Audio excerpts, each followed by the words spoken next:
Quand on est en terminale, l'enseignement supérieur peut ressembler à ça. Ou encore à ça. Face à ça, on pourrait être tenté de se dire que ça finira bien par passer, s'inventer une vocation, s'en remettre à ses parents ou suivre la même voie que ses amis. Ou alors, prendre les choses en main. Ce qui n'est pas si compliqué. Après le bac, un lycéen qui poursuit ses études sera soit en classe préparatoire aux grandes écoles, en première année de licence à l'université, en DUT à l'IUT, en BTS ou dans une école spécialisée. Une place est donc prévue pour chaque bachelier. Faut-il encore connaître quelques règles du jeu? Et au vu des milliers de possibilités, mieux vaut assurer ses arrières pour avoir une place de choix. Règle numéro 1. Ne pas mettre tous ses œufs dans le même panier. L'idée?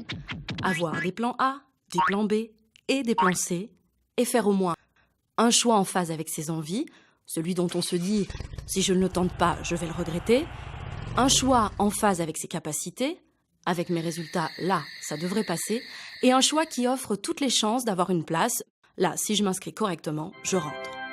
En somme, faire des choix de cœur, de raison et de secours. On saute, mais on prévoit l'élastique et le parachute.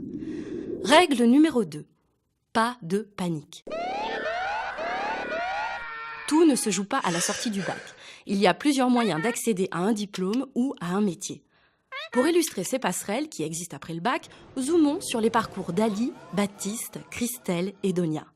Aujourd'hui, ils sont diplômés à Bac+5 de la même école. Mais quand ils étaient en terminale, ils ont emprunté des voies très différentes. Ali souhaitait travailler en groupe et rencontrer des intervenants professionnels. Son dossier lui a permis d'entrer à l'IUT. 2 ans, ça passe vite.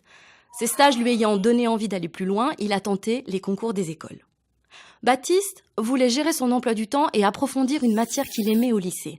Il est donc entré en licence. Il a passé son dernier semestre de L3 en échange à Dublin. En rentrant, il a lui aussi passé les concours.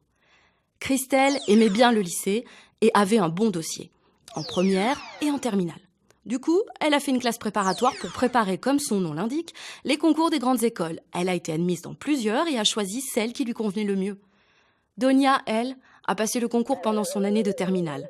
Elle voulait entrer dans une école juste après le bac, avec la certitude d'en sortir diplômée 5 ans plus tard.